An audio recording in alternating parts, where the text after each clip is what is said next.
Good day. Welcome to another series of Chemistry Just Got Easier with the Our Tutors. In today's class, we are going to be talking about coordinate covalent bond. What is coordinate covalent bond? In coordinate covalent bond, you have the shared pair of electron is supplied by one of the combining atoms. Coordinate covalent bond is then formed in molecules that have a lone pair of electrons, such as water molecule, and a lone pair of electron that is a pair of electron not directly consigned in an existing bond. Let's talk about the formation of H3O plus. Now, in the formation of H3O plus, you have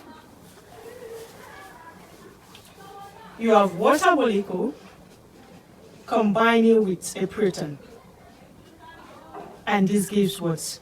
H3O plus. Hydrogen ion. Now, in water molecule, you have two atoms of hydrogen and one atom of oxygen. Let's quickly draw the atomic structure of water molecule. Now, in water molecule, hydrogen has one electron and you have two atoms of hydrogen. H equals 1.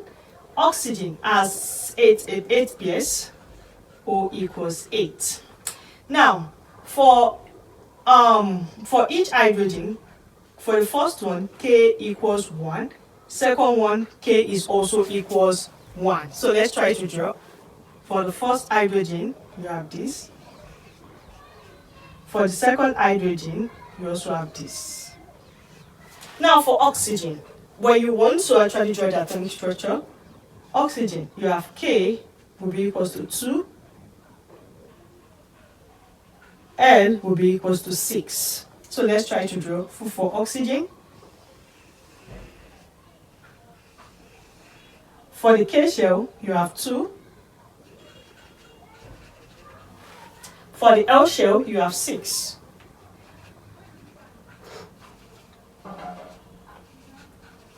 Now, each hydrogen atoms need one electron to be complete because the K shell needs just 2 electrons to be stable. So this needs 1 electron to be stable, this needs 1 electron to be stable. But in oxygen atom, you have 1, 2, 3, 4, 5, 6. The L shell needs 8 electrons to be stable, meaning oxygen needs 2 more electrons. So what happens? They actually form a covalent bond. How do they do that? You draw the oxygen structure. So here you have formation of water. You draw the oxygen structure first,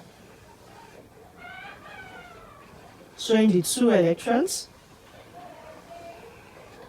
Then you have the hydrogen, the first one coming, sharing 1 with oxygen, and oxygen also sharing 1 with it, hydrogen. Then the second hydrogen comes in, shares 1 with,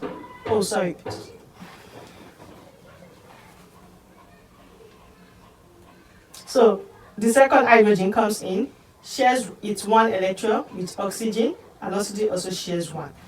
Now for each hydrogen atom, 1, 2, they are stable. Now let's count the remaining atom. Let's count the remaining electrons that are remaining in the oxygen atom. So you have 1, 2, 3, 4, 5, 6 on the L shell for oxygen. This is oxygen. Now you have 1, 2, 1 is shared with this hydrogen. 6 that is here minus 1, remaining 5. 1 is also shared with this hydrogen. So when you remove 1 that is shared, you have 4. So you have this. So now on the oxygen atom, let's count the number of electrons on the outer shell of the oxygen atom. 1, 2, 3, 4, 5, 6, 7, 8. So the oxygen atom is stable because the L shell now has 8 electrons, and for each hydrogen atom you have 1, 2, 1, 2.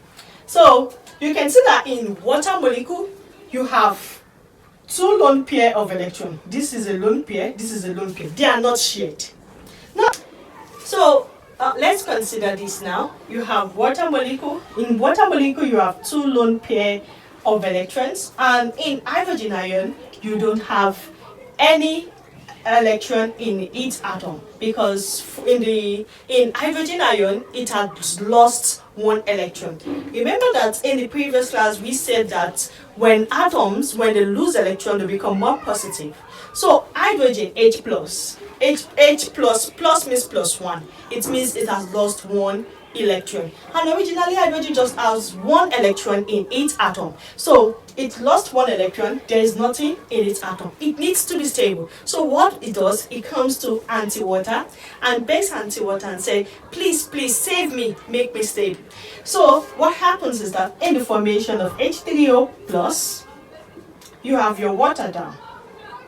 Don't forget the K shell, 2. The central atom is the oxygen atom. So you have this hydrogen. You have the second hydrogen.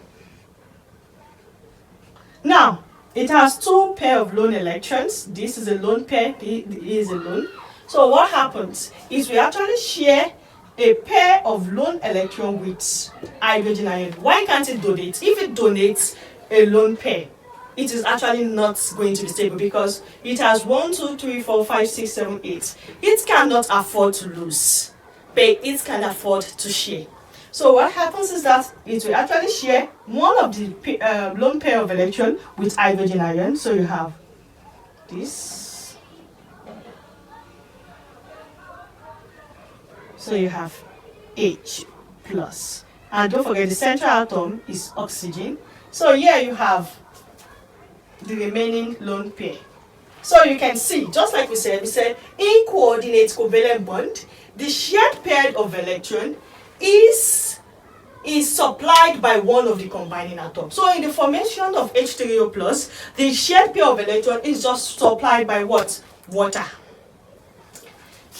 So coordinate covalent bond is then formed in molecules that have lone pair of electron. In molecules that have lone pair of electron, like the water molecule. So you have the oxygen atom, which has 2 lone pair of what? Electron. And it is supplying it to the what? Hydrogen ion. So here you have H3O plus. Thank you for listening. See you in the next class.